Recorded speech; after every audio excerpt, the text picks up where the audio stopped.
সামান্য ক্ষমতার জন্য তুমি দুর্গার কাছে যাবে কেন? তুমি তো মুসলমান, তুমি তো আল্লাহকে বিশ্বাস করো। কেন তুমি কি জানো না?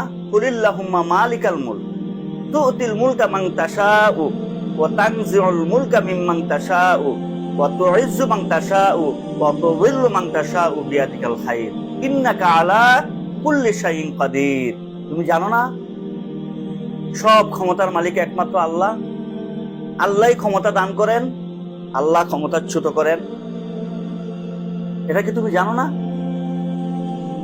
আল্লাহই তোমাকে সম্পদশালী করেন, আল্লাহই তোমাকে আবার ফকির বানিয়ে দেন। এই বিশ্বাসটুকু তোমার নেই? তুমি না মুসলিম?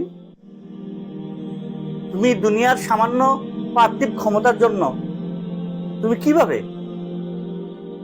কিভাবে তুমি মিশে যাচ্ছ হিন্দুদের সাথে? কিভাবে তুমি মিশে যাচ্ছ দুর্গার সাথে? আল্লাহর হাবিব সাল্লাল্লাহু আলাইহি সাল্লাম বলেন, এটা ইবনে মাজার 3952 নং হাদিস, আমার মনে বড় ভয়, আমি শঙ্কিত, আমি ভয় পাচ্ছি আমার উম্মতের মধ্যে এক শ্রেণীর নেতা এবং এক শ্রেণীর উলামায়ে কেরাম হিন্দুদের সাথে মিশে যাবে, তারা মূর্তি পূজায় লিপ্ত হয়ে যাবে। স্পষ্ট ভাষায় মুহাম্মদ সাল্লাল্লাহু আলাইহি সাল্লাম বলে গেছেন। তুমি কি জানো না এই হাদিস? সাধারণ মানুষ, মুসলমান নারী এবং পুরুষ অবাধে মিশে যাচ্ছে মূর্তি পূজার সাথে, দুর্গোৎসবে এবং বিভিন্ন হিন্দু সংস্কৃতির সাথে অবাধে মিশে যাচ্ছে মুসলমান সমাজের মুসলিম নারী এবং পুরুষ। এটাই হচ্ছে আখিরিজ জামান। আপনাকে আমাকে সতর্ক থাকতে হবে, ঈমান নিয়ে চলতে হবে। কষ্ট হবে, দুনিয়ার চাকচিক্য, দুনিয়ার আনন্দ আমোদ ফুর্তি বারবার আপনাকে তাড়া করবে। তারপরেও নিজেকে সংযত রেখে কোনোভাবে এই অল্প সময়ের জিন্দেগি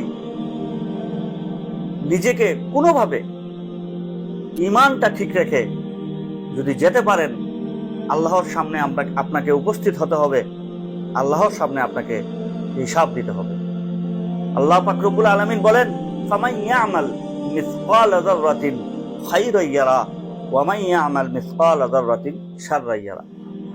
দুনিয়ার সবকিছু একদম জাররা পরিমাণ নেকি করেছেন, সেটাও আল্লাহর সামনে উপস্থাপন করা হবে, হাসরের ময়দানে আপনার সামনে উপস্থাপন করা হবে।